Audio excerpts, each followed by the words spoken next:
Hello,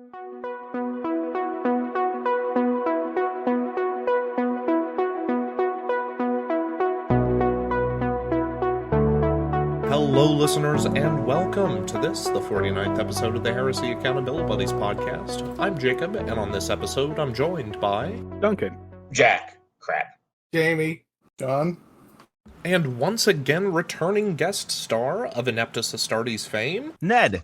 How's it going, guys? Ned, it's awesome to have you back. Really excited we could get our schedules to line up to be able to finish talking about the White Scars with you.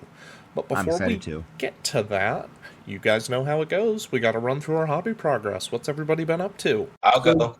I've been on the road. Next. Well done, Jack. We're all proud of you. Yay, Jack does stuff. So I was able to get the skeletons for the armatures. I decided, I'm kind of running out of time here. If I want to get everything done for Warzone, I've only got about 66 days at time of recording, so I need to get in gear if I want to get all these knights done. And so I decided to pick up all the skeletons and start experimenting with them a little bit. The 13th armature that I have, I got a stupid cheap deal, and it's all glued together, and it's really bad, so I'm just using that as a test bed model. And so I started with the ammo dry brush paints, and I can recommend those wholeheartedly. I think they're probably one of the better paints on the market as far as if you're looking for quick and easy highlights for metal and bone and things like that. I picked those up along with a set of Army Painter dry brushes, and I've been doing using an old, I use the insides of old card cases as my palettes. And once they get so built up with dry dropper paint on there, I've just been setting them aside to use for glue and other things, but they have a lot of weird texture on there, which is really good for catching the dry brush paint and kind of beating it into the dry brushes, and that way I don't have to soak up all the moisture on cloth or things like that. If you get where you're dry brushing and you get really chalky, that's because you're getting too much moisture out instead of getting both the pigments and the moisture out at the same time. So you really just want to get the pigments out so that way you can dry brush effectively. And so I've been using the combination of both this palette as well as paper towels and shirts and whatever else I've kind of got laying around. And so I got all the skeletons dry brushed, and then I applied a couple other metals on there and got those highlighted up. And then I pulled up all of my extra armature weapons, and I have enough weapons to make 5 or 6 of the Mechanicum exclusive knights, the Megara and the Styrics and whatever else they're called, the little armatures that could but can't be taken in a knight list. I've got all their extra weapons, their claws and their Volkites and whatever else. I've got all those magnetized, and so I've been dry brushing those for the last couple hours and got the other weird metals on those. And so hopefully I'll get all the metals done by the end of the podcast tonight, and so that I can start moving on to armor plates, because those are going to require a bunch of decals and a bunch of other stuff. So decals on stuff? No way. Yeah, and these ones are actually custom decals that my wife designed for me. So in the 8th edition Night book, they showed what the House Raven crest looked like during M28, which I think is probably the closest I'm going to get to an actual Heresy era correct markings. And so I had my wife touch up the design there because there was a bunch of glitches and stuff like that. And so then I had that crest printed at all of the different scales. So all my AT Knights have already had their custom decals done, and now it's time for the 28mm Knights to get all their stuff done.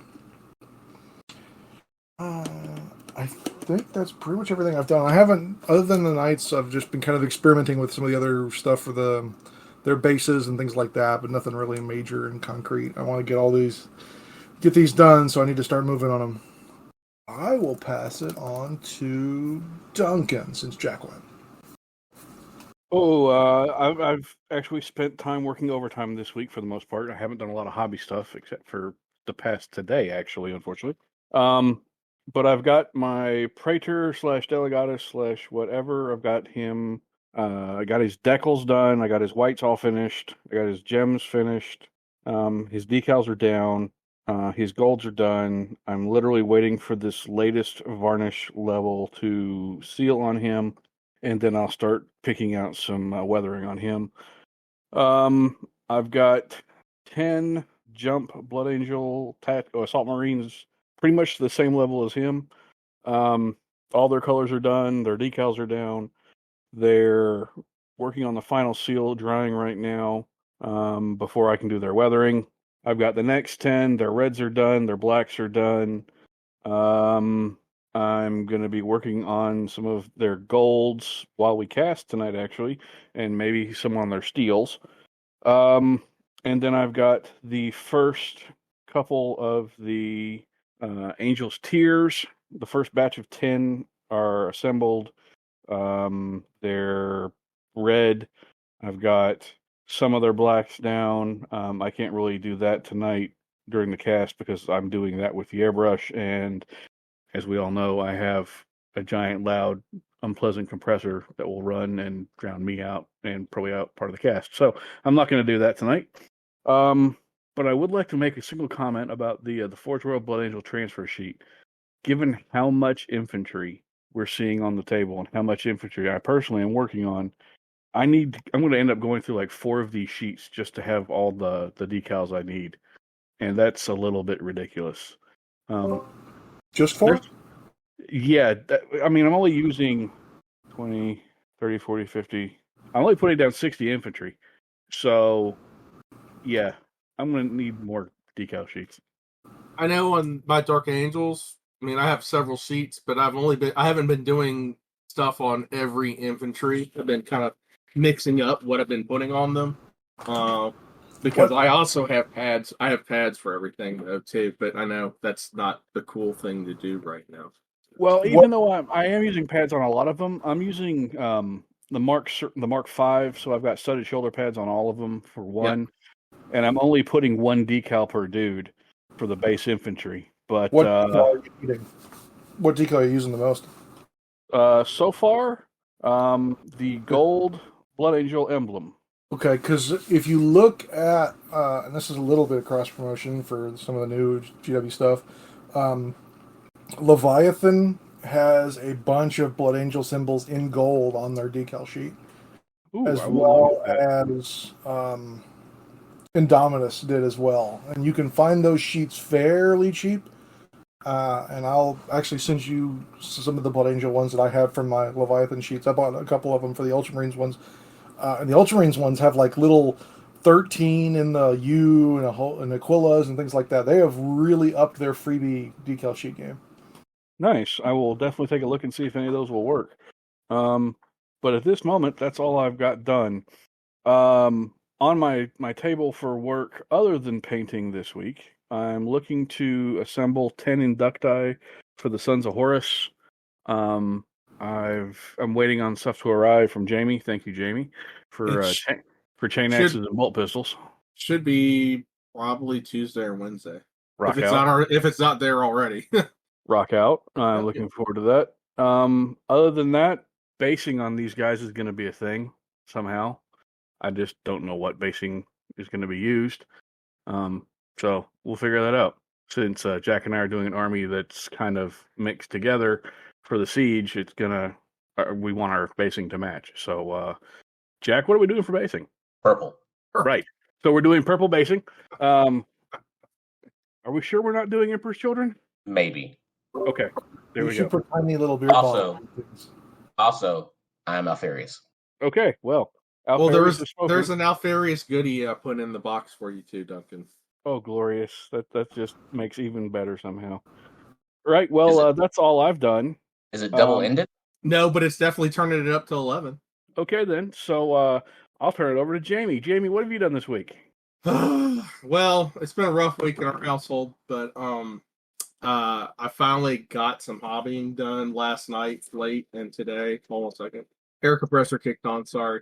So I've been trying to finish up the Toys for Tots stuff to get it all mailed off, and let's see. I got the Dread Drop Pod finished. I got a Dreadclaw finished, or not a Dreadclaw, a Charybdis finished today, which is the first time I've built that model before. Not horrible, but a lot of cleanup on it. Built a veteran squad. Built this 2 of the spoiler squads, and I've got left some. I've got a destroyer squad left, and then it'll all be done, and I can mail it. So the last stuff that I need is actually on the printer right now, printing out. I ran out of chain swords. Amazingly enough, I guess I'll pass to Ned. Hello. Hello. Yeah, I'm just kind of getting up, gearing up, and working on cleaning up a few things on my Iron Hands army that I played at Adepticon, because, I mean, it'll be way too late by the time this airs, but tomorrow I'm actually going to go play on a live stream for some guys across the state in Iowa, and so I just got to get those things cleaned up a little bit. I haven't decided yet if I'm going to play full Iron Hands or if I'm going to bring my Mechanicum allies, but I'm playing against my buddy Trevor, who you might have met at Adepticon as well. He's playing World Eaters, and so we'll be playing against him tomorrow night, so just getting that ready. Trying to decide if I'm going to finish this Leviathan Dreadnought, or if I'm just going to work on cleaning up some of my Mechanicum stuff, because I haven't gotten to play the Mechanicum much since I put those together. So, just a little unsure. That's what's sitting at my desk right now while I'm looking at it and thinking about White Scars. And does that leave Jake? That does bring us to me. So I've spent today taking a little bit of time to get a playtest game in with friend of the show, Alex. I've been doing some different playtests with him, and today actually saw me get a game in with an army that by the end of the playtest I was not left asking myself, what am I doing here? Why am I playing this game? And firmly deciding, okay, don't want to play that army again. So that was Custodes. I don't know that I ever would have anticipated that, but that ended up working out for me. I've got a couple more tests I want to be able to get in with them, but it seems like that may be the direction the needle's moving for me for the Michigan GT. Yeah, that's kind of been the hobby for me between editing the show and getting a couple games and to prep for that. Of course, just continuing to prep for Gen Con and anticipate that, so I'll be interested to see if Games Workshop brings anything out for that, but ultimately I don't expect that'll be the case. It seems like most of their releases and previews they tend to either do at their own events, and Adepticon, or maybe the LVO kind of being exceptions to that. With hobby progress behind us, that takes us into the news items. I think we've only got one this week, and that would be the Legion Champion has kind of come out of left field and put himself available for pre-order. I'm sorry, not available for pre-order, just the announcement. Overall, got some of the same plainness that I feel like we ended up seeing with the Librarian model. But not quite as plain. I said I rated him kind of in the same area or same family as the Esoterist model. I think there are both a lot of bits there that other people will choose to use and like to use. I think that there are plenty of modeling and conversion opportunities. I, like many that the show have reported, I sure do wish that they would stop grafting bolters so that they, clip through models' arms. But in the absence of getting to do away with that, I think your Imperial Fists players are absolutely going to pick up one or two of these models, probably. Super cool option for a sergeant for, Sword Brethren squads. Anybody else? Strong opinions or things I may have missed? I'll be the slight negative. The gun is kind of wonky, especially how he's holding it.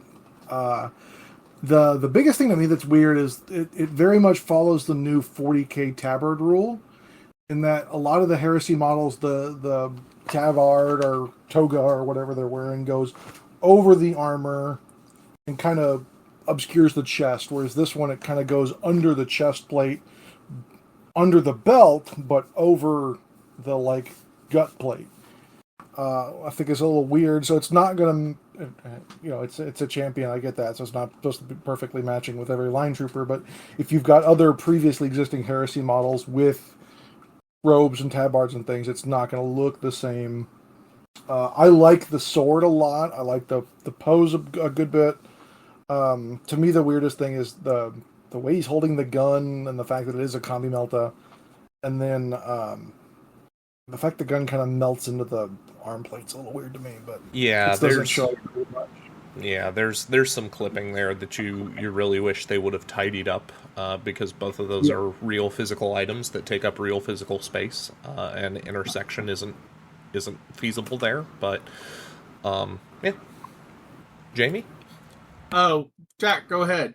Are you okay?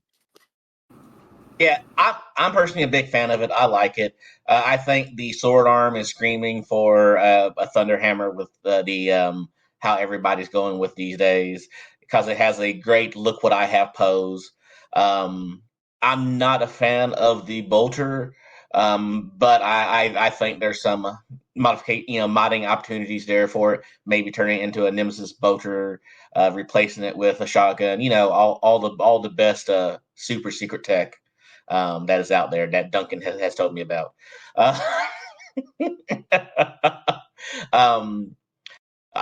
The only thing that I don't like about it is the clipping on the arm, because I feel like if you remove the bolter, you're going to be replacing the whole entire arm.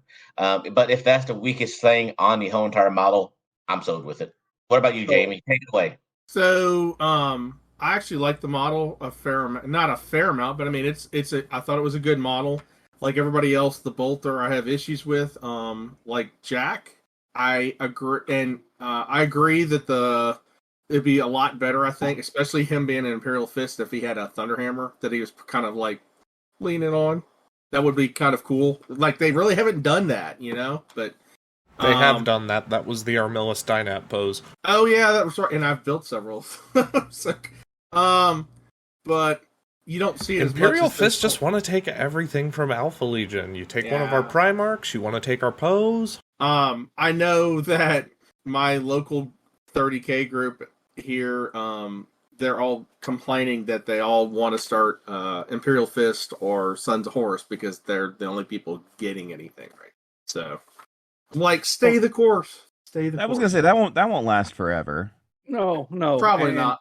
I'm going to go ahead and say I like the guy. I'm personally going to get one. I'm probably going to replace the bolter, not the sword, replace the bolter itself with a Thunderhammer. See if I can kind of lean that into his arm to make it like attach at the waist so it doesn't look so much like it's eating his arm, and some green stuff to maybe help that. And then I'm going to replace that sword with an axe because, yeah, I think a Paragon axe would be nicer than another sword that has another skull on it, because they're getting a bit too scully for me. The sword thing, I mean, I guess it's the default go-to, but it's just kind of overdone at this point. Because it's a champion, I suppose the sword makes sense, because if you're going to make a generic champion, a Paragon Blade, it speaks sword. There's definitely other legions, like for example, if I was going to make a champion White Scar, I might give them a Paragon Blade that looks more like a Kapesh, or like the glaive that came with the HQ from the Age of Darkness box. Yeah, exactly. But I mean, like if that isn't possible, this is a pretty safe, like it's a kit that everybody could use, and it is a Paragon Blade, of course, that the champion gets for free. So that all makes sense to me. I actually think it makes for a pretty cool. It's definitely a Dark Angels model too, I think. Especially with the blade. I mean, But I don't know about that. The combi bolter is the thing. It'll be really interesting to see, like I said, if it connects. Like let's say there's a joint like right above, like at the elbow or something. Hot business. We're in. But if not, then it's going to be kind of weird. I think the whole arm is separate at the very least, so you could always just swap arms completely. I mean, that's really. I mean, come on, like that's not that big of a deal. Like, no, I've got 1 million left arms someplace. I was thinking the shotgun, the FBI. I was thinking the shotgun that comes with the old scout biker where he's like got it propped up. That would be sweet. But I can't find one in power armor. That's almost. You'd have to go way back for this. But the Assault on Black Reach commander model. He had a bolter popped like that. You could always put some work in, kind of carving and shaving to drop the shotgun in there. I actually like the idea of putting like a shotgun onto one of these characters or something. Just like that idea of getting like a concussive test. I mean, will it happen? Not often, but would that be hilarious if you can, pop concussive right before you charge in? It never happens if you don't make them roll the dice. Exactly. 100%. You want to know what we can be positive about? I'm positive Ned's awesome. I was going to say, I can be positive that Ned's here to talk about some White Scar rules with us. Ned, where do you want to start by talking about the White Scars? Well, where do you want to start? I mean, we can just talk about, we can start talking about rules and then get into units. You want to talk special war gear? So if I'm right, their special rule is +1 to move, and then you get to re-roll. No, it's +1 for first turn or seize, yeah? So it's you get whenever you roll to determine a first turn or to seize initiative, you can roll an additional dice and discard the lowest. Whoa! And is that all the time, or is that when they're primary only? It is yes, primary detachment. Yep. Okay. So they can't be an ally, so you can't sneak it in that way. They have to be the primary detachment. Yep. So but you're right, that is paired with the 1 movement. Yeah, that's interesting though that they give +1 to movement characteristic, and whenever called upon to make a roll to determine. Okay, yeah, it's framed a little weirdly, but yeah, it definitely seems like roll an extra die and then drop 1 for first turn and seize, but that's still really, really potent. Turns out nice. Deciding whether you go first or not is pretty significant. What's their Legion unique reaction? So the unique reaction. So let's just let's set the table here and talk about like the special rule swift of action is the +1 movement is not necessarily on first glance extraordinarily powerful, but +1 movement is pretty impressive, especially with some of the synergies that you're going to get, and especially when you look at how swift of action is also going to allow you, a chance to try to secure that first turn, and you realize that this is a Legion that's all about movement, right? All about getting where you need to be as fast as possible. It's especially important to note that while they are the Legion that is typically thought of as like the Bike Legion because they do have the Chigorian Brotherhood, this +1 to move takes 7-inch move Marines to 8 inches, which gives all of them a +1 to charge as well. So now all of your infantry have a +1 to move and also that +1 to charge because it breaks that barrier. So the advanced reaction is called Chasing the Wind. And it can, like everything else, only be used once per battle, but it's used in the opposing player's movement phase when an enemy unit ends a move with any of its models within 12 inches of any model in a friendly unit under the reactive portrayer's control with the Legionis Astartes White Scar rule. Once that move that triggers is completely resolved, all friendly units composed entirely of models with the Legionis Astartes White Scars rule within 12 inches of that unit's final position may make a normal move, okay? So that's all units can react, provided they're within 12 inches. This is super unique, because this is our only, short of, Ultramarines, who get, the combined fire on their Legion-specific reaction.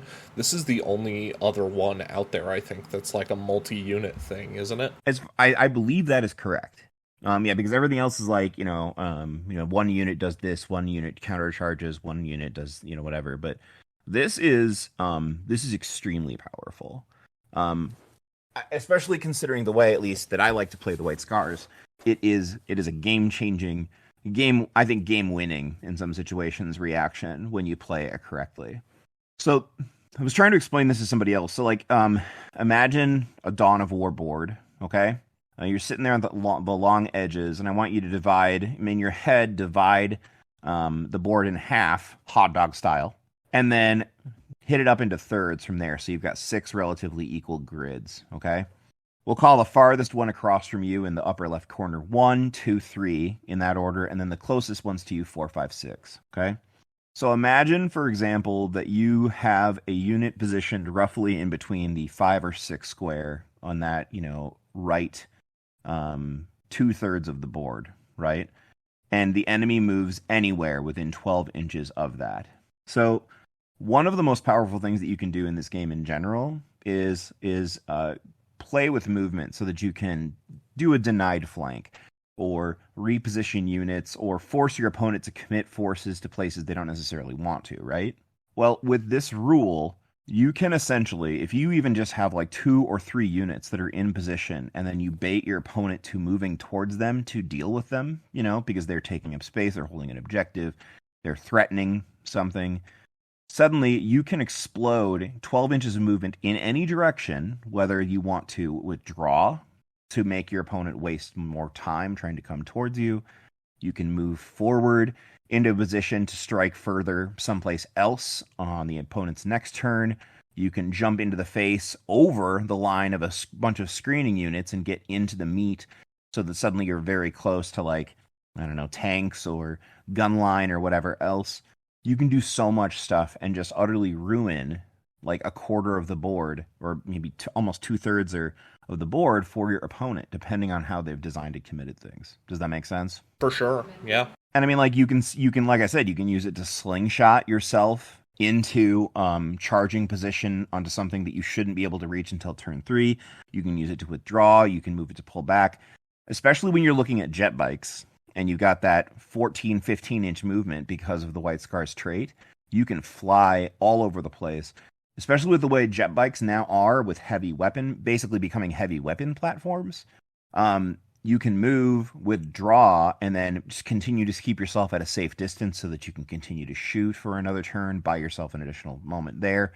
If you've got the Golden Keshig, then like I said, you can suddenly be in exactly the wrong place for your opponent, whether that means that, they're going to try to charge you or whatever, but it's pretty powerful. It's pretty effective. Yeah, I mean, the ceiling for it is probably right up there with, like, the Alpha Legion and the Raven Guard, where you just upend an entire one or more shooting attacks. Either that, or you just continue to keep it kind of like Chekhov's gun sat there on the table and keep people pinned in, and it's like, do you want to move this unit? Do you want to move this unit and risk what I'm going to do with every unit within 12 inches of this unit's final position when you're done? And I mean, like, it's not even like the opponent can try to... It's not even really easy to bait out, because let's say they're smart about it and they don't leave you necessarily an easy place to go with one standard movement. Well, you're on jet bikes, if you're using it for Chagorian Brotherhood, for example, so you can just take a turn and double move, run, and then fly someplace else, and then suddenly you're just, like, entirely reshaping the board anyway. So this is a Legion that's just very, very hard to pin down, and it's very difficult to, as long as the White Scars player is taking their time and thinking about their movement, it's very difficult to make them play the game the way you want them to, or make them play the game. Yeah, it's very difficult for your opponent to make the White Scars player play the game that they want, as opposed to what the White Scars has decided they're going to do. So do any of the Warlord traits kind of lean into this? I see that it's interesting that they have one dedicated Loyalist trait and one dedicated Traitor trait. Yeah, so there are a couple of really good ones. Hold on a second. My book. So I think all of them are fun and flavorful, if nothing else. So and we talked about it last time a little bit with the lore, there's a strong reason to play a Traitor White Scars list, right? There are Traitor White Scars out there that flee after the Khan reasserts control and little civil war takes effect, and it especially makes sense for them to be paired with the Sons of Horus. So we'll start with the Sons of Horus one, the Forgotten Sons, and this is the Traitor only one. And what this does is that if your Warlord has this trait and you have an allied detachment of Sons of Horus, the Warlord and any unit they join automatically pass morale checks or pinning tests they are called to make without rolling dice, so long as at least one Legionis Astartes Sons of Horus with the special rule can draw a line of sight to the Warlord. So if anybody from Daddy Horus's army can see your Warlord, they will never fail to pass that test. In addition, the Warlord and any unit they make can make the Death Dealer's reaction, the special reaction from the Sons of Horus, without expending a point from the controlling player's reaction allotment, and counting all models that have the Legionis White Star special rule as though they also have the Sons of Horus special rule, though they gain none of the benefits of that special rule.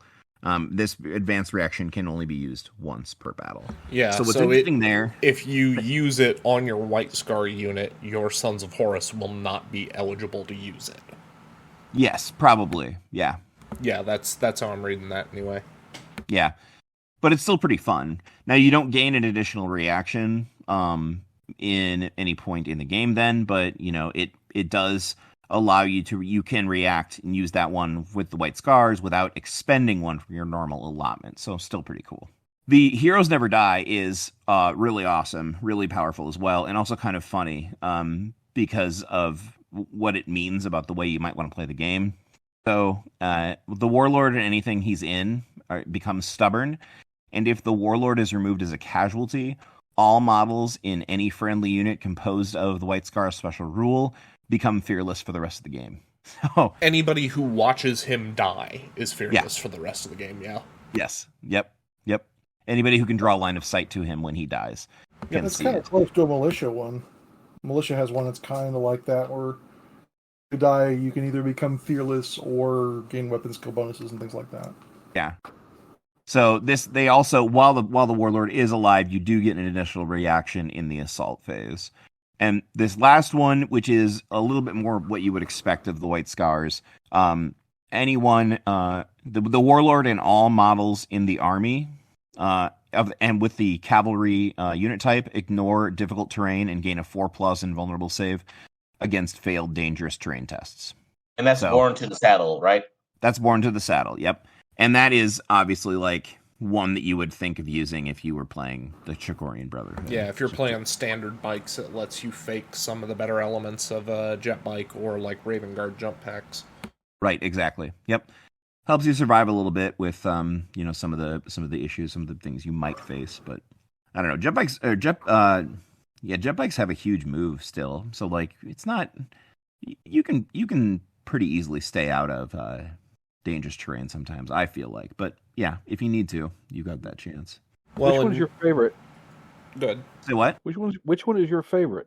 I do think Heroes Never Die is awesome. I mean, it's pretty fatalistic, pretty amazing for like the kind of crazy stories that you might want to tell, especially if you're getting into like the Siege of Terra or whatever else. But Born to the Saddle is super powerful.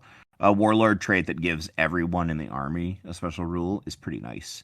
And also, again, is really, really helpful for, the specific type of thing that you're going to be doing with the Chikorian Brotherhood, which is one of the main reasons you might think about playing the White Scars, if we're being honest. Yeah, and I think it's also really interesting how if you took that guy and, like, I don't know, put him in some Terminator armor and had him join a unit of some Terminators, and maybe you're playing the Sagir Maizon Rite of War, suddenly it's just like, what are you gonna do? Kill my Warlord? He's not worth anything to you. He's not worth anything to me other than a bonus assault reaction every time. Now we're getting better. Yeah. No, I mean, it's absolutely hilarious for Sagir Maizon. If I'm playing Sagir Maizon and I'm a loyalist, then Heroes Never Die is kind of a no-brainer, because it's just like, how many special rules can we stack on this infantry? Interestingly enough, though, for Sagir Maizon, if you do have a Warlord who is in Terminator armor, this Warlord and all models in the same army with Legionis Astartes special rule and the cavalry type. So what's interesting about that is that this Warlord and all models in the same army with Legionis Astartes special rule and the cavalry ignore all effects of difficult terrain. So as written, like, you could say the Warlord gains the ability to ignore difficult terrain whether or not he's in cavalry, but nothing else in the army gains it unless they do have it. So that might be a little bit of a get out your binoculars or get out your magnifying glass and think about it. But there's an interesting argument to make that Chikorian Brotherhood, or not Chikorian Brotherhood, Sagir Maizon, dude in Cataphracta armor, is Born to the Saddle, but he's riding his own Terminator armor through difficult terrain. But that's last edition's Parkour Marines, when the first printing we got of the White Scar rules, the non-cavalry models got Born in the Saddle too, and it's like, oh, you automatically pass dangerous terrain test. Well, time to model up the whole army doing parkour over lava pits. That's right. Yeah, I saw Dawn of War 3. That guy in Cataphracti plate was doing backflips and everything. That's right. Yeah, that's right. This is the Dawn of War 3 Warlord trait. Perfect. And we've got 2 Rites of War. These actually, we got both of the same ones we had last edition. Chagorian Brotherhood, Sagir Mizon. Chagorian Brotherhood lets you take Sky Hunters and Outriders as troops and gives them line. You can also pick them as elites choices, but they will not gain line. And any infantry gains outflank. From there, it also says that your infantry that do not begin on a transport do have to take some manner of reserves to get onto the table. And you cannot take any heavy support or fortifications. Well, you can take heavy support if they're unless flyers. the heavy support is a flyer. So yeah, basically, So is no it heavy just support. the Fire Raptor that's down there? Yeah, that's it. I'm sorry. Technically, the Charybdis is down there. We just don't talk about it anymore. Right. No, it's funny. You can take the Fire Raptor, with flyers being what they are this edition. I don't know if you want to. But I do have a White Scars Fire Raptor, just never used it because I can never find the points. But yeah, it's interesting because the outflank synergy comes into effect. There's actually some pretty cool things you can do with that. But it really kind of depends on how things go and what you want to put into that outflank. Destroyers with outflank is pretty fun. The Sagyarmazan, the Ebon Keshig, it can be fun even if the Ebon Keshig aren't that great. It's kind of fun to have Terminators with power glaives running on from the sideboard. I really like using the Inducti in the outflank for this Rite of War. That's pretty cool too. Yeah, kind of, again, that flavor of Sagir Mizon where it's like, what are you going to do? Kill my Inducti? Oh no. Yeah. And obviously, like, getting to actually put line on those bike and jet bike choices is really, really potent. Yeah, it's definitely something that makes this possible. I mean, Night Lords players with their Terror Assault just weeping because they want their special character or their special troops to be able to have line too. There's a lot of legions have that problem. Yeah, for sure. Next up, we've got then the Sagir Mizon, where Ebon Keshig may be taken as troops. All infantry must be given both the Karash and Feel No Pain 5-up special rules, and they all gain Fearless whenever they charge. The downsides, you are not allowed to deep strike, subterranean assault, or flank, and it specifically says an army in which any detachments are this Rite of War. So even if you brought an ally, they're not going to be able to deep strike in with you practicing the Sagir Mizon. And likewise, you may not take any heavy support that are not infantry, or fortification, or Primarch. Obviously, Primarch makes sense. The whole lore of the army is they're kind of banished out to die. That's why they can't really hold territory. But it is interesting that they'll let you take Legion heavy support squads in this Rite of War. Yeah, it's funny though that like there are legions that still didn't get Legion Leviathans, but the White Scars have them, but they can't use them in either of their Rites of War. So yeah, I wonder if we'll see those Legion Leviathans get rebooted, or if those are just out to pasture now. Regardless, we do also have some armory choices here. Looks like they've got a unique jet bike that does jet bike things. And the biggest thing that it gives that's unique is it trades its heavy bolter for the Scatterbolt launcher, which is a Strength 5 AP4 template with shred and pinning. I don't know if that's particularly amazing or unamazing, but certainly an option. If you feel like you end up playing against a lot of enemy non-Astartes army, I'm pretty sure that weapon's incredible. I say as someone who made a mess of a lot of Tau players with heavy flamers. I think it's still pretty decent against Astartes as well, especially in a squad that's going to end up charging, for example. Just because, you're going to be getting up close, a chance to pin your opponent in the shooting phase so that you can then charge without being overwatched. I mean, yeah, you're going to get return fired, but you get the idea. The other thing is that the bike also improves your armor save to 2+, which is not the case for jet bikes any longer. That's very fair, yeah. The standard ones do not do that. So I actually don't know. Yeah, I don't know that that's actually important, because it only says independent characters can take it, and they already have a 2-up armor save. So it'll be interesting to see, like, if that is a plan for future proofing. If they, I mean, like, even for example, if you wanted to put a command squad on bikes, they already have a 2+ save too. So it really wouldn't matter. It really is in here as if in one point in playtesting they had Praetors and or Centurions under the previous model, where they started in power armor and you bought them artificer armor, or they had this in a similar position to like Raven Guard's unique jump pack, where they thought it was something that they wanted to enable apothecaries and tech marines to buy, and then they were like, no, we're not going to do that. That's too much. Fair enough. Their unique power weapon is the Power Glaive for the low price of 5 points over a normal power weapon. If you are a character, you can get this Strength +1, Breaching 5-up sword. So it's still AP 3, but it does get Strength +1, gets Breaching 5. I think it's worthwhile if you thought you were going to take a power sword. I just don't know how many characters. Actually, okay, if you have your tactical squad sergeant, or like, let's say a vet sergeant. Man, by the time you're a vet sergeant, I feel like you're going to be more likely, like more inclined to buy the Thunderhammer on your vet sarge. Yeah, I mean, it's definitely interesting for tactical marines, just because it is, at least, I mean, points wise, it's a side grade to the Power Fist, and you do get a chance to strike before. It is a one-handed weapon. It's not a specialist, so you can get an additional attack from a bolt pistol, and it does have that +1 strength. It's fine. It's okay. I do miss the dual profile from last edition, where you could either strike at AP3 choke or up on the mat. Yeah, exactly. But it's at least interesting. Can bike sergeants take Power Fists this edition? Because for whatever reason, no, bike sergeants I think were allowed Power Fists last edition. I guess you can buy it on like apothecaries and stuff. That's not nothing. Absolutely.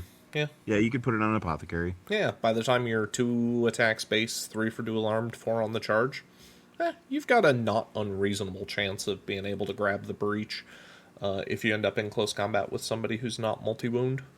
Yeah. And then finally, go ahead. No. I was gonna say it's a passable upgrade. It's, I think, more fairly priced than some other upgrades are. Like, for example, the chain weapons for the Night Lords. But it's pretty good. Yeah, I think that's a reasonable take. Rounding these out, we've got the Cyberhawk. Your independent characters can buy these for 10 points, and when you are the active player, you can allocate your Cyberhawk to one enemy within 24 inches. And when you shoot against that, the model with the Cyberhawk and all models in the unit it has joined may reroll hit rolls of 1 and get +1 to your charge roll. Really, really capable if you are putting your HQ choice with let's say shooty jet bikes or vets, something that you can kind of pull a 1-2 punch of fire and then charge. You can get a lot of juice out of that. But past that, it feels very much something for everybody, and depending on your opinions or approach, sometimes that's very good, and other times it's very, well, that's here. I think it's an auto take, and I think it's one of the reasons why you might consider taking 3 HQs on White Scars. Yep.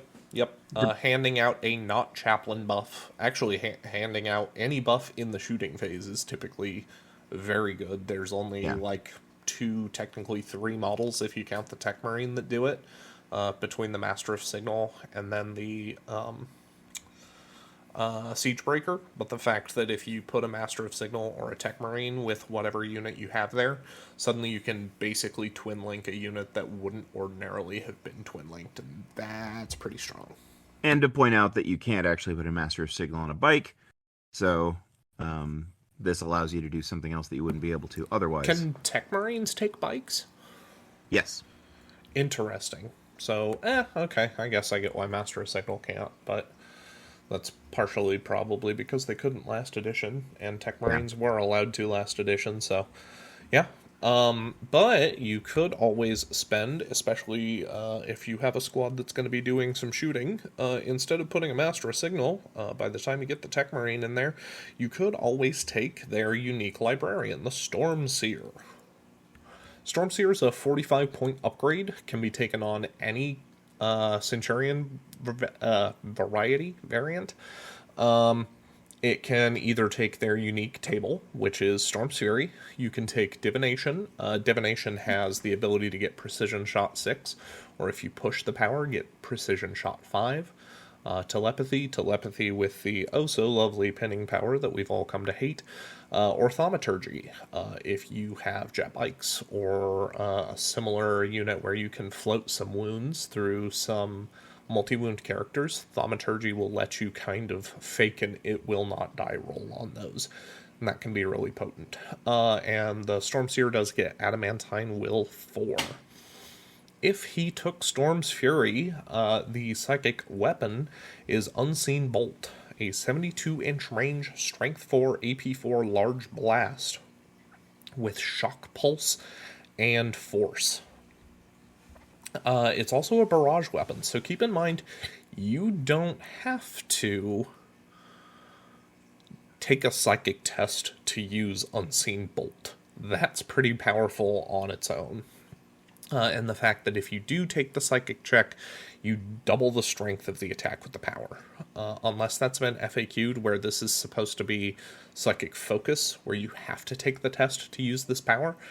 The ability to throw a large blast at strength 8 with barrage, a 72-inch range, and the ability to shock pulse a target that you hit. Does the enemy have a falchion? Did the enemy bring a Porphyrion?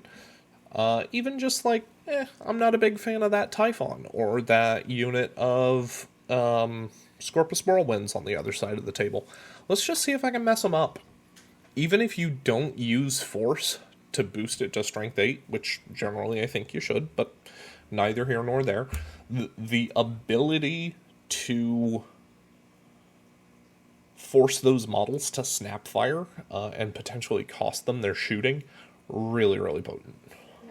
Yeah, it's an interesting power because it's a little weird. Like you said, it doesn't follow the standard rules for psychic powers. It has the option to do something really cool. It is, I mean, like you said, you're probably going to go for that strength 8, so you can try to hit something and do something.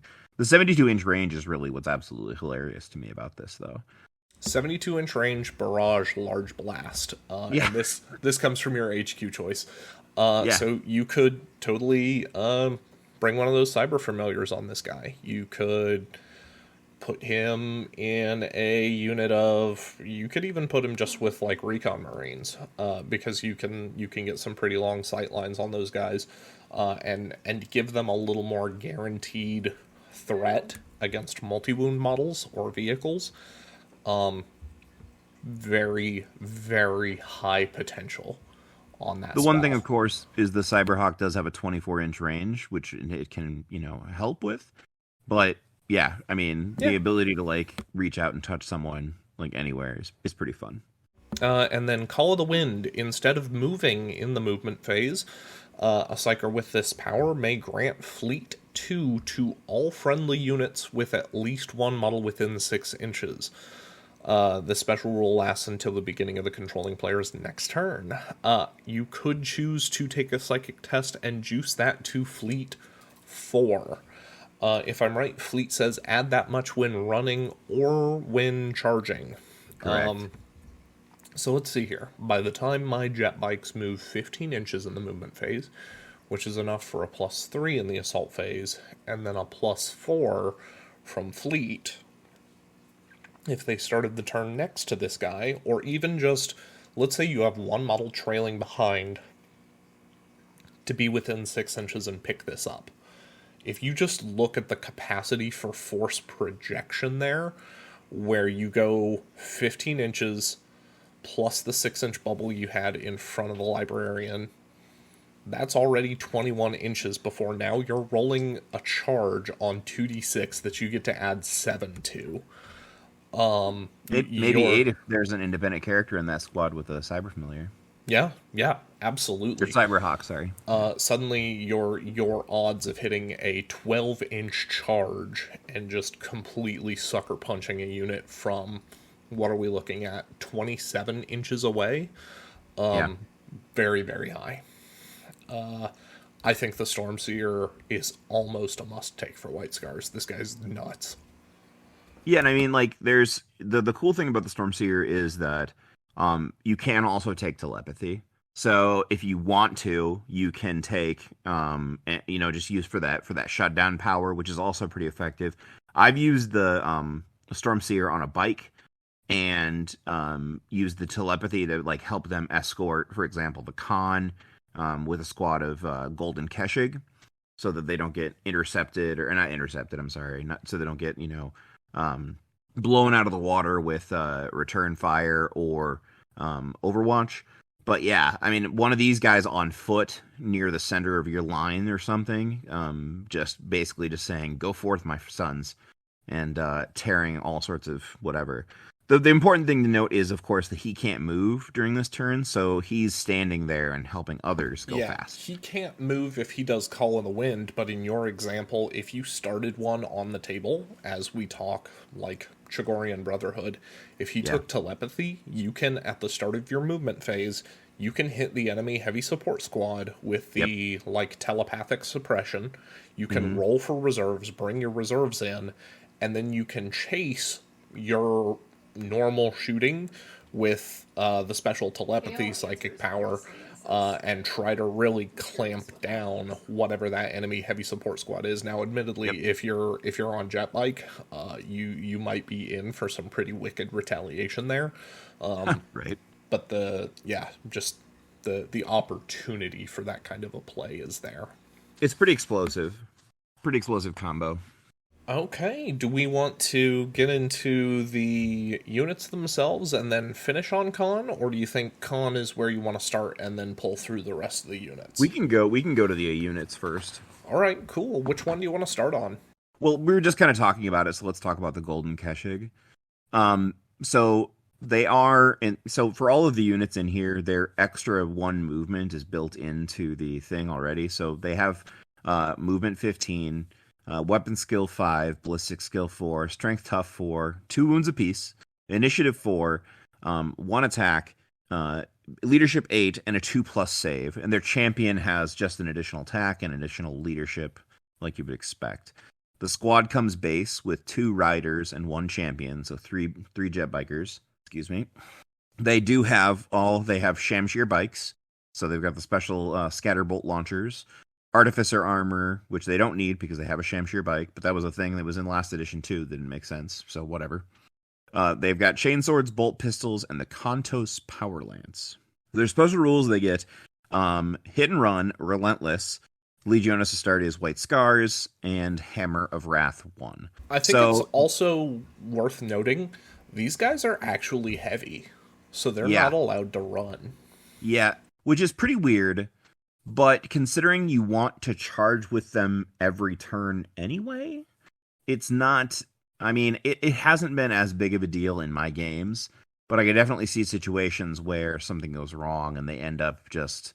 I mean, that is a little bit of extra movement that they're missing out on, for sure. Yeah, it does mean that you are a little more reliant on your reactions for last-minute positional correction, rather than just resolve it all on your turn. I know that 4 inches is not wildly significant, but it's not nothing either.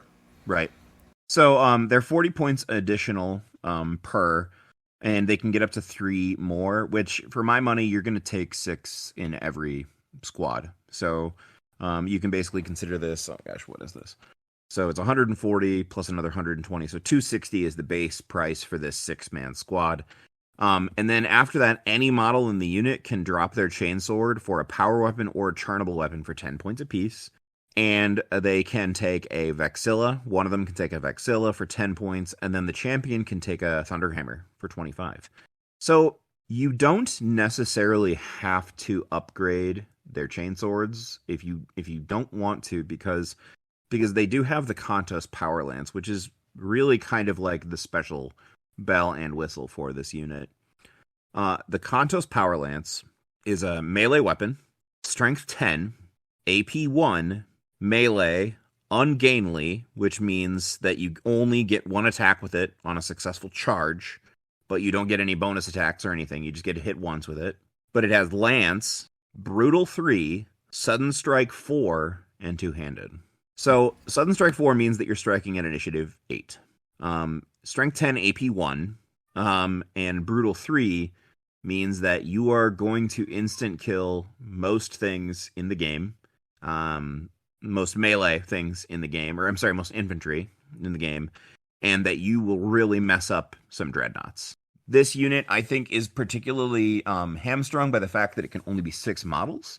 So I really think this is a unit that benefits from having like a chaplain with it or some sort of independent character escort. That was my first thought too, is that a chaplain feels almost like a must for this unit because you have, at best, 6 incredibly high quality attacks that if you try to hit a dreadnought with, you'll get 3 hits. Right.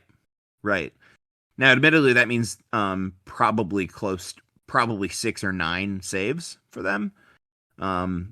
Which is still pretty awesome. Yeah, for the dreadnought, yeah, you're not wrong there because of that brutal, but then you start, admittedly the scattershot launcher is probably in here to kind of remedy that, but the opposite problem of what happens if you just end up staring down 60 guardsmen. Right. So for that reason, well, part of that's mitigated a little bit by the fact that this does have hit and run. So you can hide in a big squad for one turn and then hop and go someplace else. I'm of a couple different minds. I actually like throwing some power weapons on this squad sometimes just for fun. I don't think you necessarily need it, but if you know that you are going to throw this squad and want to keep them in a combat for more than one turn, then having those additional power weapons on the squad for 10 points apiece, it's not ridiculously expensive, considering what you would spend in other places. However, like, it's the Kantos Power Lance. That's what you're there for. And it feels very, very White Scar to build and plan about striking once, destroying, and then moving on to something else. This squad, though, I think, it's expensive for dollars-wise, but 260 points for 6 of these things, it's like 6 missiles. I mean, you are going to destroy Spartans. You are going to seriously hamper. I've wrecked knights with these. They're really terrifying. That lance and AP1 is gross against armor. It's mean against dreadnoughts. I've got a friend who stopped bringing his Galvor back against my White Scars because just like watching them eat a lance and their toughness 5, 4 wounds or 3 wounds or whatever, just eating it. They're really, really strong. So it's interesting. If you take the Shamashir jet bike for your independent character, it doesn't make your independent character heavy because it lets them run to get the 5-up shrouded that a traditional jet bike would be. Mm-hmm. I wonder if we'll see anything about that eventually. It's very I wouldn't strange. count on it. But oh no, I'm not counting on it. You just get where I'm hoping to like breathe it into being. Yeah. Let's breathe it into being. We'll breathe some things into being when we get to the cons rules too. But anyway, one thing that's hilarious though is that you do get a Hammer of Wrath hit. So it's, I always point out, it's like, well, it's not just 6 attacks. You also get a fancy Hammer of Wrath from striking. So it's still only strength 4, but it's still fun. The lesser Keshig, the Eben Keshig cohort, the Terminators, great models. They are 200 points. They're movement 8 because of that +1. Weapon skill, ballistic skill, strength, tough 4. 2 wounds, initiative 4. 3 attacks each, base, which is pretty good. Leadership 10 and a 2+ save. They come as 5 models. They are infantry. They have no characters in here, so they can't accept challenges or whatever. They all have a power glaive, and they've got a few special rules. The White Scars, of course, they're Relentless, Bulky 2, Koresh, Stubborn, and Feel No Pain. And the Koresh, of course, is the same rule that we were talking about before with the Sagir Amazon. They're never worth victory points. In addition, nobody can join this unit that does not also have the Koresh special rule. And on top of that, it's worth pointing out that outside of Sagyar Mazan, no character, no model, no unit has Koresh. So outside of that special right of war, these Eben Keshig stand alone. Yeah, and I have to say, for 40-point model Terminators, while lead 10 and stubborn to a man across the board is really great, Feel No Pain 5. Very exciting to see, to help with the fact that they're in Tartaros armor. They are going to be that move 8 with that I4. That means they can run 12 inches. That's pretty okay too. Not being weapon skill 5 is tragic. Yeah. And I have a lot of empathy as somebody who's looked at Lernan Terminators. But at least they've got Hydran Exemplars to try to bail them out. Poor Eben Keshig are just... They're here. They're 3 attacks base. They're 3 attacks base. Their weapons aren't that fantastic. So I would consider... So they do have some options. They're 40 points apiece to upgrade the squad. But any model in the unit can trade their Power Glaive for a Combi Bolter and a Power Weapon for 5 points. Or a Power Weapon... or a Combi Bolter and a Power Fist for 15. The thing that's interesting is because they are 3 points or 3 attacks base, giving 2 of them in a 5-man squad Power Fists for another 30 points, it almost seems worth it. It's kind of against what's cool about this unit, but if nothing else, you're getting a little bit harder hitting because, as we said before, the Power Glaive is fine, but it's not necessarily super dangerous or strong or whatever. I think, between 1 Power Fist per 5 or honestly per 3, to the point where I might, at 7 models, I might consider picking up a 3rd Power Fist. Even if just for no other reason than that glaive is breaching 5, and so that means that there's no way for them to break into a transport without bringing a Power Fist. And admittedly, or even save then, themselves, yeah. or save themselves against a Contemptor. Bingo. And it's... Oof. Admittedly, against a Contemptor, you can still hit and you can still get your wounds through at AP2 on 6s, but it's definitely not ideal. And I think that's what when I look at this unit, I feel like the problem is. I'm like, what do these guys want to kill? What do they want to run down? And I don't really know, outside of the responsibility that I so often frame Lernans with is, well, you're here to bully enemy scoring choices. But 200 points for something that is just gonna kill tactical Marines, even if they're relatively durable while doing it, for the fact that you're gonna start eroding what points they do cost by the time you tuck a couple Power Fists in there. And that's just for the fact that it means that you are now no longer just basically instantly losing because a Dreadnought looked in your general direction. Because a Dreadnought's going to crump 1 or 2 of these dudes a turn minimum. I know that you're lead 10, I know that you're stubborn, but even with just a little bit of shooting to soften you up, that Dreadnought's going to be through over the course of its charge and then your turn.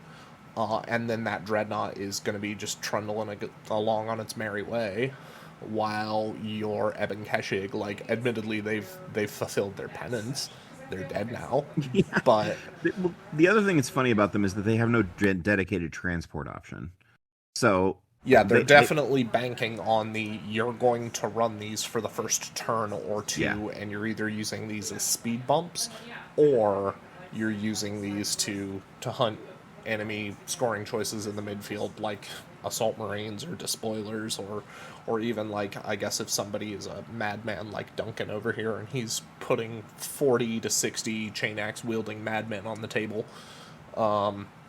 These guys will sure cut those down, but they'll get cut down in the process. They will. I mean, they're not gonna stand up to an equal amount of points of despoilers. Yeah, 200 points of close combat dedicated despoilers are probably going to mess these guys up. Even if we just like put despoilers barely foot in the door, with like an apothecary tacked on for feel no pain, they're going to have feel no pain, and so will you. But yeah, admittedly, it is kind of fun to throw these guys into a Chagorian Brotherhood and have them outflank. Charge into something, and then after you have to kill them because you have to kill them, and they're not worth any victory points. Like, that's kind of funny, but they're not necessarily all that exciting in any other regard beyond that. I have 10 of them, but they hardly ever get used because they just have a hard time fitting them in. Do we have an idea of something that maybe does get used? I'm interested to hear your take on the Kazagan, the assault speeder. Yeah, so this one's kind of interesting. It is also so it's 105 points. I have one of these: movement 15, weapon skill, ballistic skill 4, strength 4, toughness 7. So it's pretty tough. 4 wounds. Is that 1 point tougher than a normal javelin? Interesting. And it's heavy, just unlike a normal javelin. Actually, no, the normal javelin might be heavy. I don't know. Javelins are heavy. The whatever the other ones. The Proteus. Yes, that one. Suicide speeder. The suicide speeder. There you go. The definitely not OSHA approved speeder. Oh, 100%. Looks like the rules for these guys are basically the same as a standard javelin, but the speeder type's different. What guns do these bring this year? So they have the same loadout that they had before. They have a Carries assault cannon and 2 Reaper autocannons. You can squadron them, have up to 3 of them for 105 points in addition, and you can of course take the 2 Hunter Killer missiles for 5 points. They're fine. The Carries assault cannon is nice. It's a nice little bit of chunk and choom, I guess. Is it still 6-shot, strength 6, yes. AP4, rending 6? Yep. And then autocannons are what autocannons have always been: strength 7, AP4, rending 4. I mean, it this gives is you fine. 8 dice, actually 10 dice. 10 dice to fish for rends on. Right. Nothing wrong with that. It's fine. The biggest thing is, like, well, in my opinion, I guess, more bikes with Volkite just seems better for the points you can spend. But if you're wanting variety or whatever, I like the model. I do have one, and I have used it before. It's also really interesting that because it has outflank, so this can also fly out of an outflank assault if you're looking for more things to put into that reserve, so that your whatever despoilers or whatever aren't the only things that are getting shot. The biggest thing that's fun about these also, because they do have the hit and run, and they also they can charge, they've got chain swords or whatever, is that you can put them into an outflank assault. You can drop in, attempt to bait a pin, or something, and then they can charge something that they would just want to tie up for a turn after they, shoot their autocannons and their... I've seen Duncan at times throw his javelins in expecting to see them die, if for no other reason than they eat Overwatch for a more expensive unit. So Sure. Throwing one of these out there as a bait car to eat Overwatch on behalf of your very, very expensive golden Keshig. Yeah. Not the worst idea. I think my biggest hang-up here is that they will do better against, let's call it chaff infantry. So again, just like we talked about with the Scatterbolt launcher, if you find yourself playing against non-Astartes armies, this thing might be your jam. And this might, I'd have to run the math on it, might crack open rhinos a little bit better than a multi-melta +2 las cannon javelin, but ultimately I think they're about the same points, and I think that's a slight discredit to White Scars, that this is just sort of a las cannon multi-melta javelin wearing a different skin. Especially when you're making some trades there. Go ahead. The fact that it's tough 7 does help a little bit if you're looking at throwing it. Like, let's say you're wanting to, like you said, bait a charge. You want to charge a unit that has like one special weapon, like a melta gun or something. This guy can eat one melta wound, And at tough 7, you're not even wounding on a 2+. And it does, like you said, prevent your very, very vulnerable Golden Keshig or whomever from just, taking it in that regard. So probably the best use of it is as part of an outflank strike, throwing it back there, having it come out, and then, like you said, baiting a charge or baiting a reaction, so to speak. But again, it's fine. It's fine. It's not great. It's not terrible. It's fine. It can sit there and not get gibbed out in one turn by a dread. True. Because it's got the toughness 7, whereas all the other the regular jabs only have toughness 6. The dread's still gonna give it because it's gonna be brutal 3. Yes, but if he only hits with 1 and he only wounds once, you're not going to be insta-gibbed. You could then possibly hit and run. The normal javelin isn't going to be in that position either because the dread's strength 9. Is the dread's fist 9? Yeah, it's 9. It's not times 2. Oh, for some reason I was thinking. What am I thinking? This strength 12. Strength 12 is the spear on the custodian dreadnought when it charges. Or, and the Leviathan. Sorry, not when it charges. And yes, the Leviathan's either like 12 or 14 strength. Okay, that's what I was thinking of. Not a regular contemptor.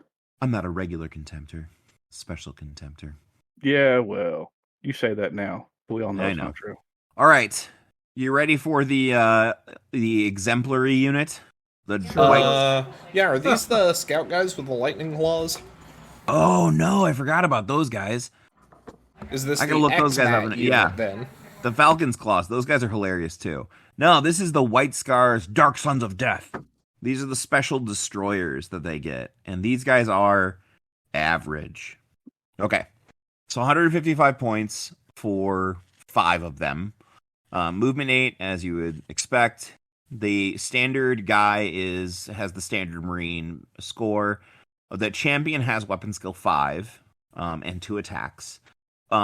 These guys have base 1 less attack than normal destroyers do. Okay, so let's just put that out there right now. So that's not great. They have a bolt pistol. They've got chainsword, frag, crack, and rad grenades, as you would expect. Power armor, the Legion Warhawk jump pack. They're stubborn. They have the Shadow of Death, the Stormseer's Enclave, and the Invocation of the Raising Tempest. So they're 20 points additional to buy more models. That one thing that's really interesting about these guys, you've got a couple of options. For every 5 in the unit, you can give 1 a plasma gun, a melt-a-gun, or a flamer. For 15 points for the melt-a-gun and the plasma, or 10 for the flamer. And then, of course, you have... That's pretty standard. Is that standard for regular destroyers? Yes. What? Okay, I thought so. The champion can take a power weapon for 5 points, a power fist for only 10 points, or a lightning claw for 5 points.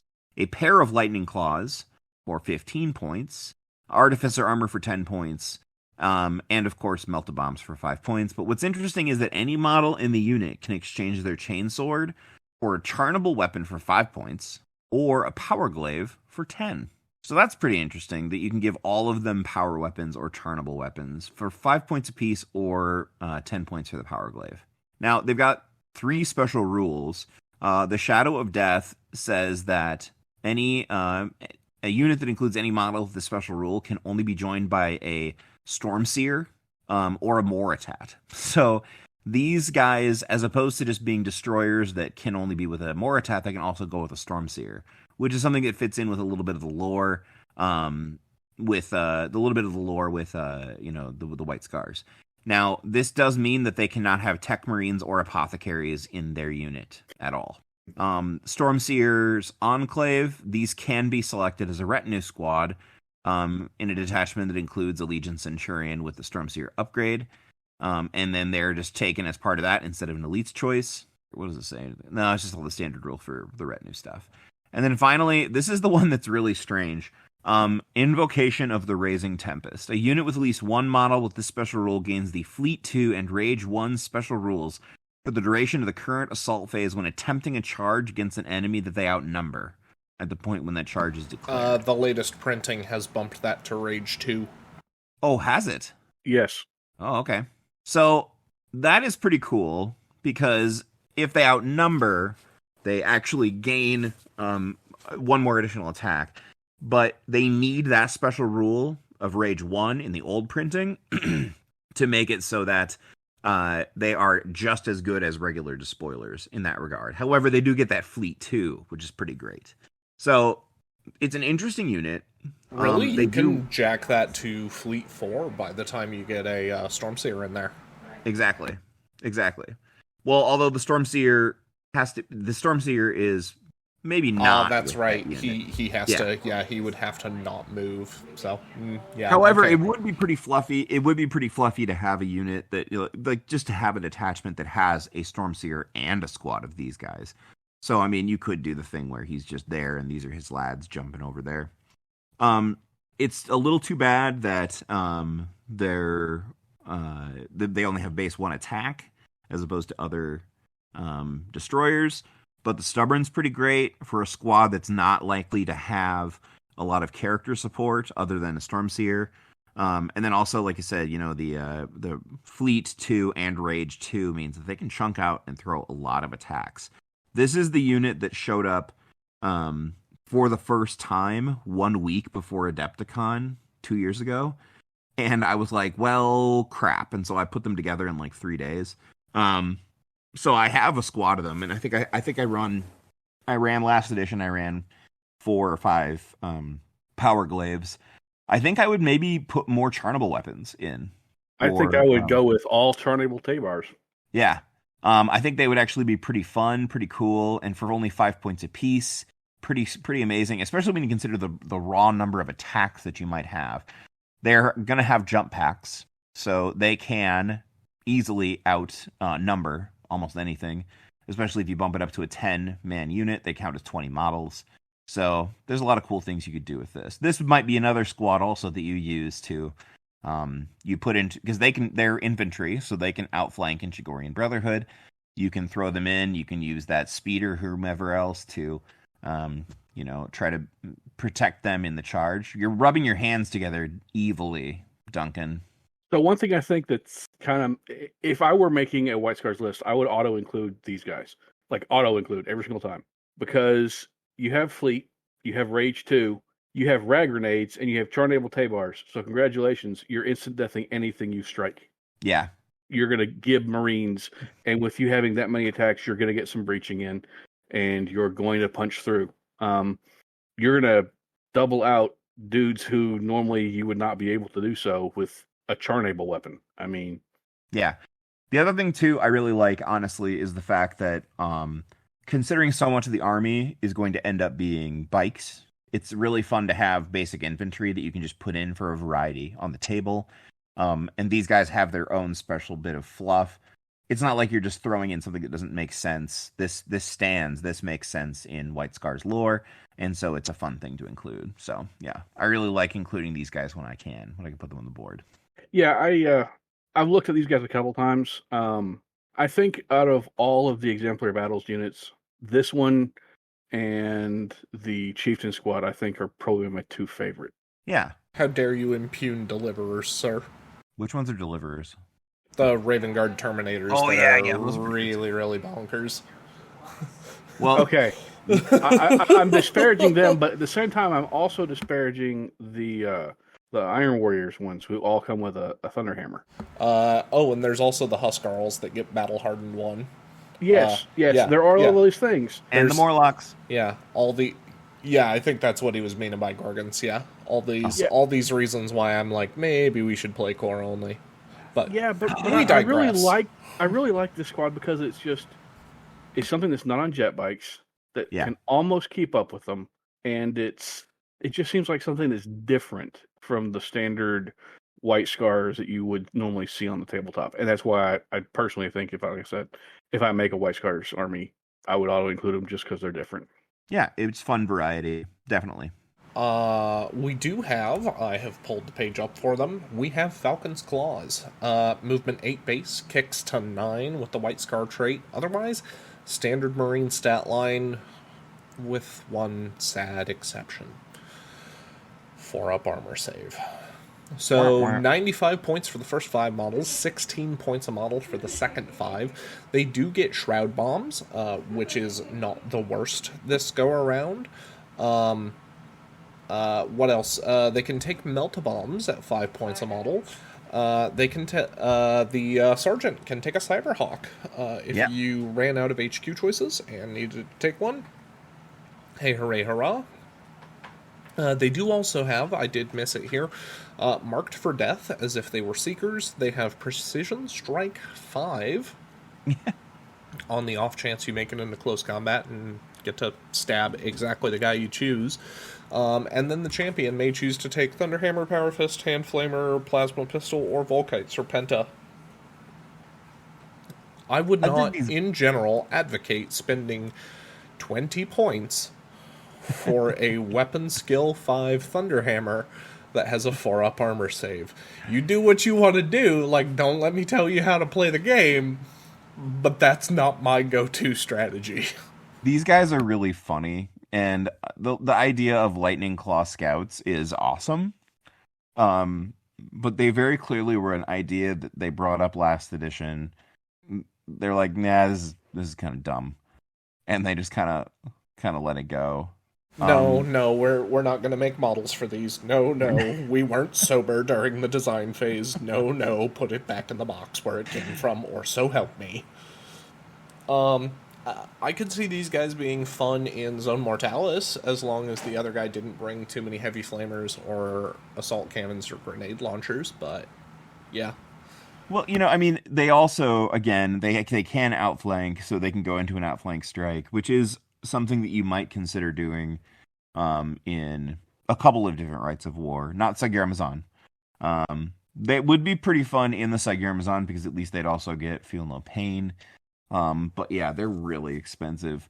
But 95 points for 5 of them is like, I don't know.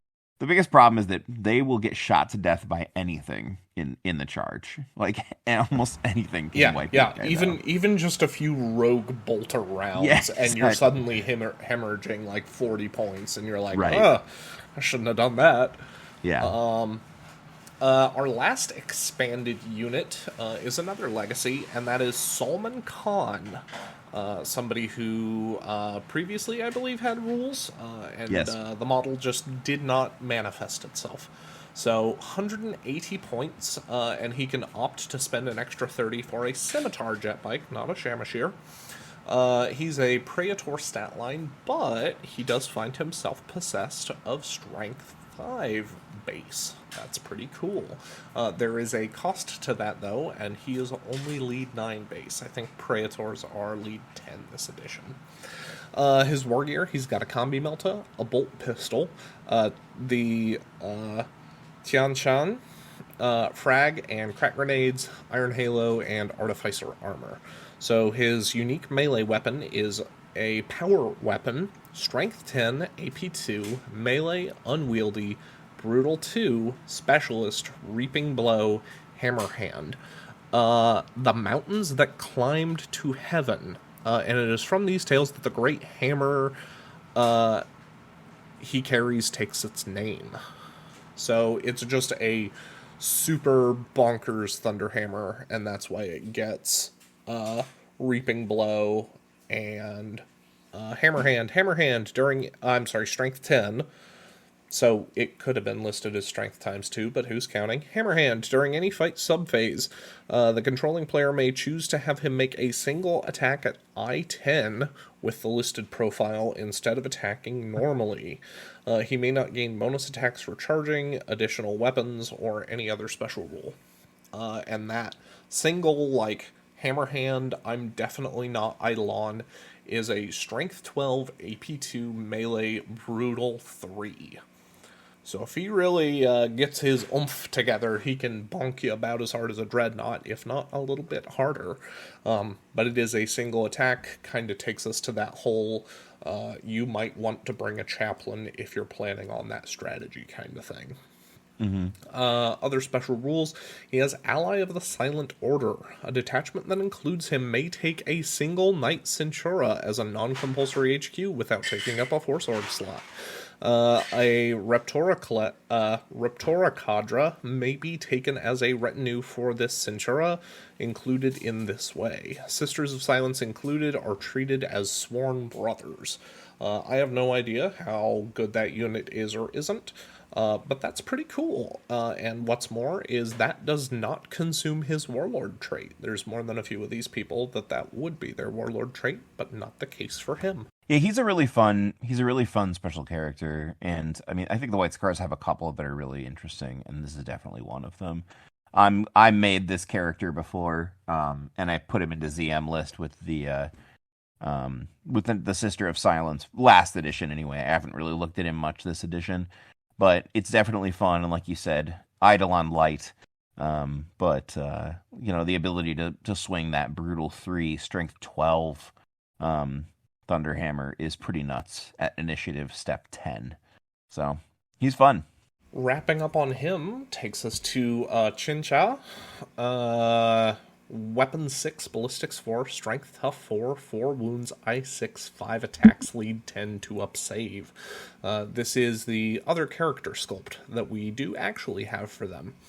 He has Tartaros Terminator armor, Iron Halo, the Tails of the Dragon, we'll get there. He's a Master of the Legion. He has Counterattack 2, Furious Charge 1, and then as per standard for Terminator, he's got Bulky, Relentless, Stubborn.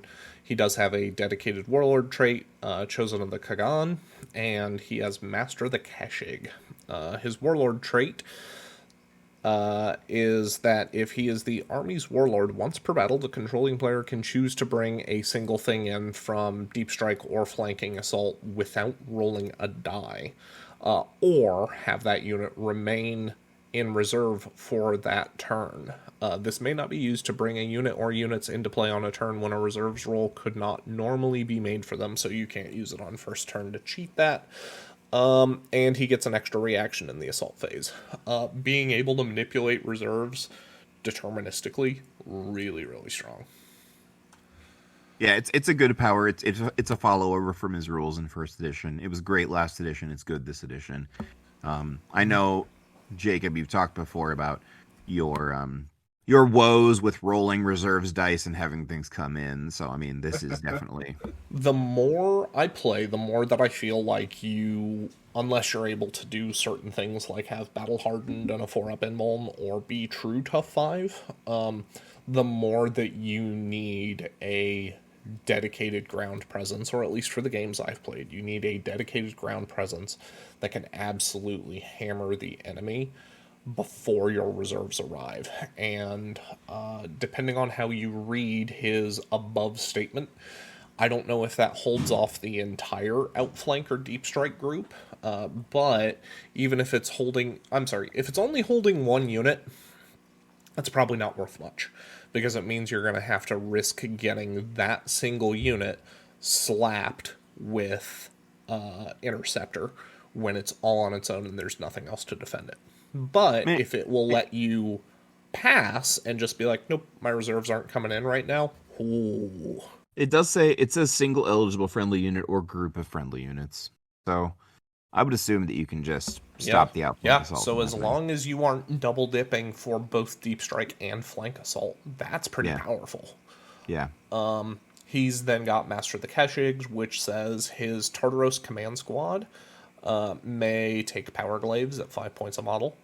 I don't know that that's worth much, but hey, if you want the modeling opportunities to use some of your Eben Keshig as a command squad for him, it would look cool. You can do so. It would look very cool.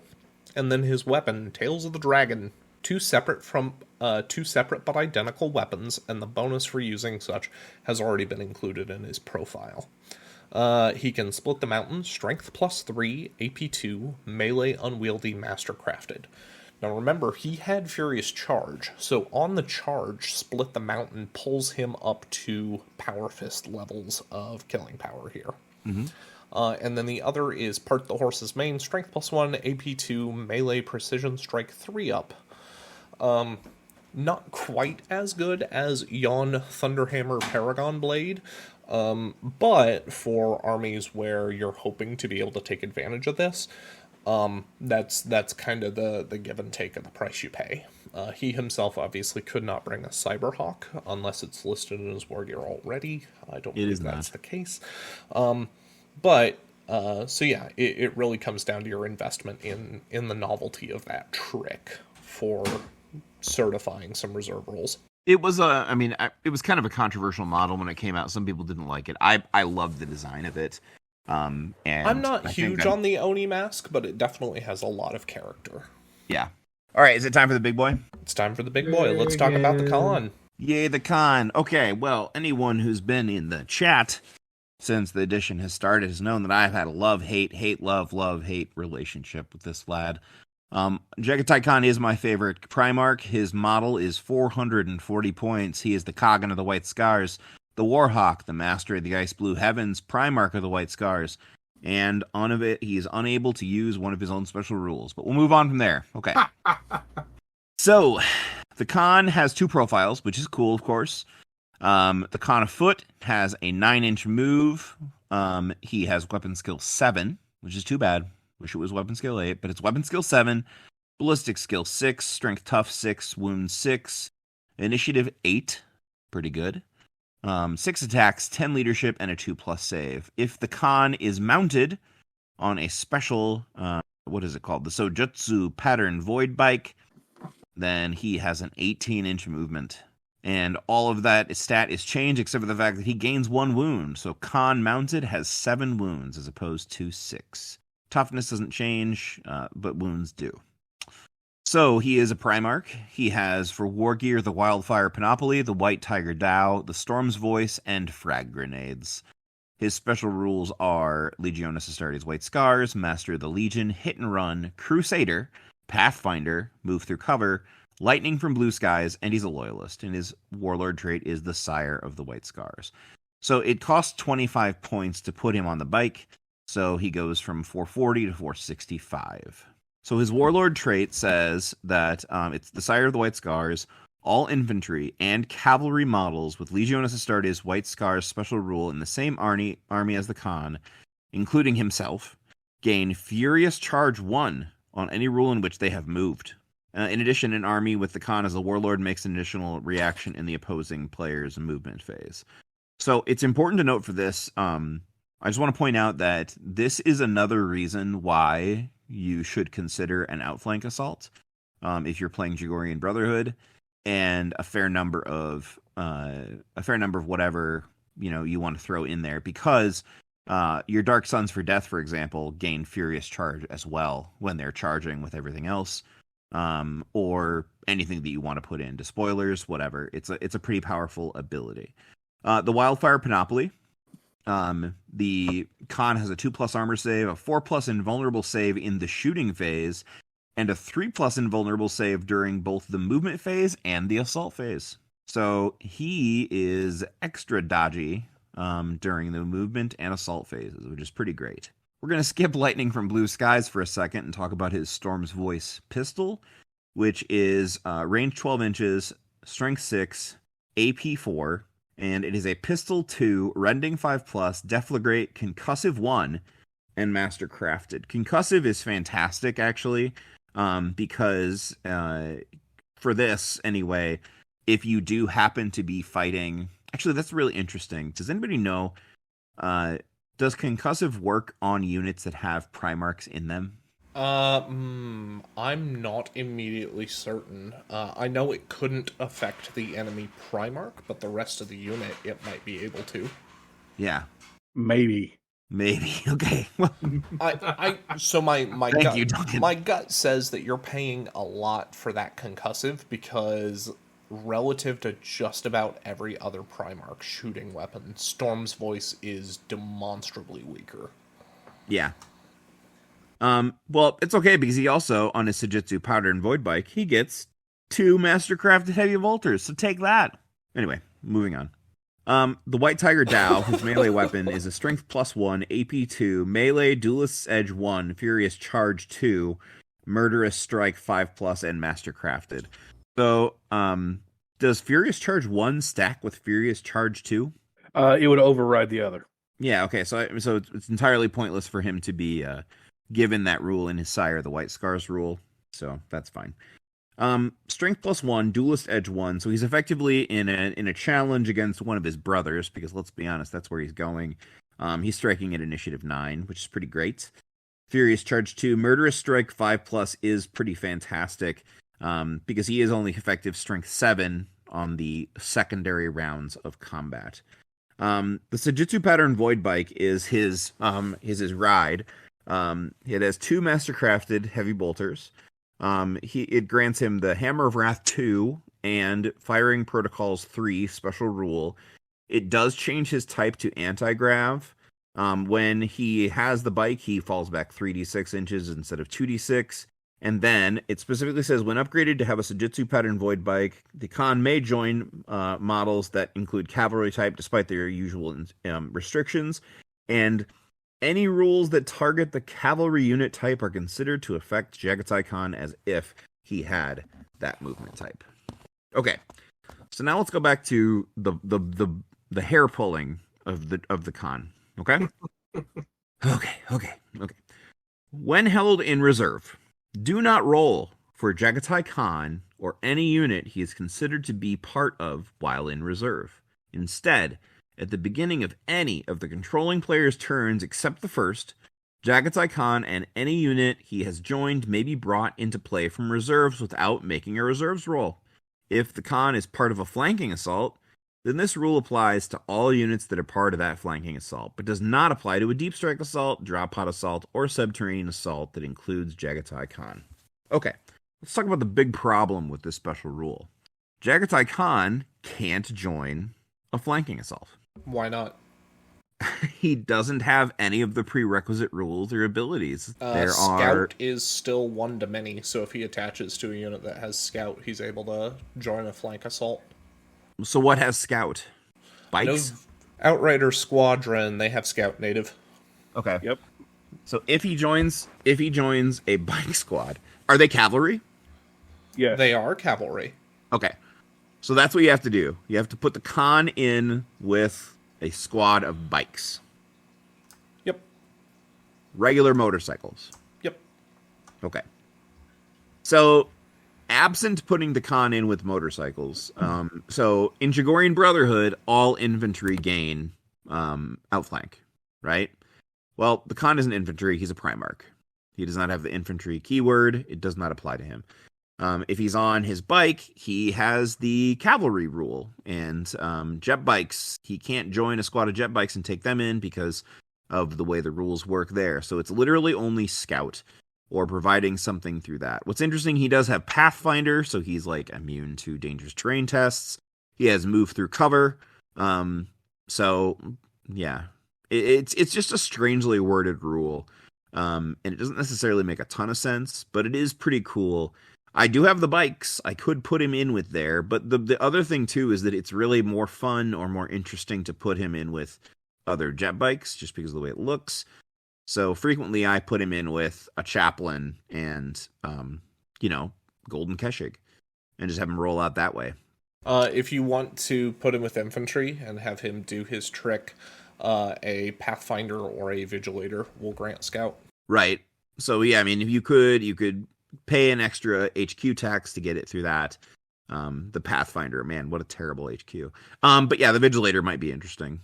But yeah, it's just really silly that he has this ability, and it specifically says he can't do it when he's in a deep strike or drop pod assault or a subterranean assault. But like, why doesn't he just have outflank? Or why doesn't this rule also just say that he can grant outflank to himself and the unit that he joins? It's just really unfortunate in my estimation. I don't disagree with your take that it's unfortunate, but ultimately it may actually serve to keep players from making bad choices with the Khan by putting him with like super shooty jet bikes that are just going to get stabbed in close combat. Yeah, that's true. Basically, the unit for him is he works really well in a squad of Golden Keshig.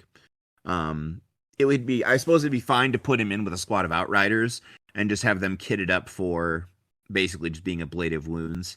Or actually, wait a second. The bike itself doesn't grant scout, correct? No, I don't believe so. Okay, so unless his bike says that it does, I'm gonna double check if the Samashir does. Well, he's got the Shojitsu, so he's got a unique pattern. It's different from other types too, and he does not get it. So you couldn't even put him necessarily with a command squad. The Shamshir does not grant it. You'd have to look up if the normal like Outrider bike. Give me a second, I'll dig. So you could actually put him with a unit of like scouts. Yep, you could put him with a unit of scouts, which is hilarious. Or recon marine. That's where the con belongs. So Falcon's Talons? Oh my god, no. It's all come full circle. I mean, that was kind of exactly what we were going to. Oh my god. Terrible. What's the name of the bike?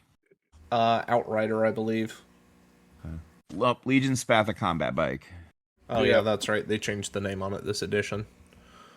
No, does not innately grant. So yeah, his he could not take a command squad and get a flank. So dumb. Yep. Oh, that's so dumb. Nope. So he's stuck with hanging out with the recon marines or the scout squad, or the bikes, or the Outrider bikes. Yeah. So they do get. I mean, they get line in Chigorian Brotherhood. Yeah. So, but and actually, they're a little bit better in hand-to-hand combat this edition because they've got they can have more access, I think, to power weapons. However, they also are toughness 4, 1 wound, like 3+, no invulnerable. I mean, they're kind of paper thin, but you could put the con in there and have a guaranteed turn 2 outflank strike. It's possible. I suppose if I was going to wrap up my thoughts on the con, I mean, I love the model. I really want to put him on a bike. It's really cool that you can put him on a bike. It's that rule is just a little bit clunky. But he does provide some pretty effective and pretty awesome, combat buffs to his army with that furious charge. It's just a little unfortunate that it doesn't exactly work out. But I mean, the con isn't the only Primarch who's has their players thinking that exact thing. I wish some of this made a little bit more sense, or I wish this was a little bit stronger. So I'm happy with him. It is funny that there are still, our discussion last week about which Primarchs could the con take. There are a bunch of Primarchs the con cannot take with that weapon skill 7 and also his, I guess slight lack of killiness. But he's fun. I've had a lot of fun playing him, and his effective strength 9 on the charge. So I mean, he can definitely do some things and carve up some armor and tear some pretty good chunks out of almost anything in the game. So I enjoy him. Yeah, I think he's very cool, and I think that it's awesome that we have the capacity to play him in multiple avenues, if that makes sense. You don't have to use him as a blunt instrument like you kind of have to do with other close combat focused Primarchs, or if I draw parallels to other Primarchs with movement boosting abilities, Corax, Kurz, Sanguinius. The fact that he does have a relatively novel reserve trick, I think, is pretty cool. And what's more is that, I don't know. While I think it's a little strange that you double dip between Khan and Chincha, I don't think that that's necessarily bad. Yeah. Where we talked about kind of last week, sometimes you'll go to events and they'll be like, please no Primarchs, but they'll let other stuff through. That means that it's possible to, like, pivot your army. And I think that there used to be a requirement that your warlord for the Chigorian Brotherhood had to be on a bike, which was a big selling point or issue, and that's not the case anymore. It's not required. So you could have Quinja leading a Chigorian Brotherhood if you were in an event, like I said, where the con was forbidden, but you still wanted to do more or less the same thing. So yeah, and it's interesting that Chincha does not have to be on the table to get his special rule, so he could be part of that flank assault. And sure. If you rolled it turn 2 and you were not ready for him to come in, you could just pawn that roll off, use his once per game, no, not yet. Or you could go the opposite direction and be like, I really need you on the table, and fake some of what the cons bring into the table. Yep. I do side with you a little bit that he kind of goes on a naughty list along with Magnus, as far as like, what are you really doing here in close combat? How are you hoping to actually see things shake out? He does have Furious Charge 2, and I would assume that would stack with Furious Charge 1 from his like Sire of the White Scars for a total of 3. Well, we were talking about that. I'm not sure. I mean, usually in situations, most of the time, one just overrides the other. So I think that might just... Yeah, let's act like it doesn't. So he's got to charge to be able to get to Strength 8. It's not the end of the world, because he does have Murderous Strike behind it. But even at Strength 8, Murderous Strike 5, he's really going to struggle if something happens to his boys and he gets stuck in with a Dreadnought. Yeah, 100%. That's why you put him with the Golden Keshig. Don't worry about it. Dreadnoughts be gone, right?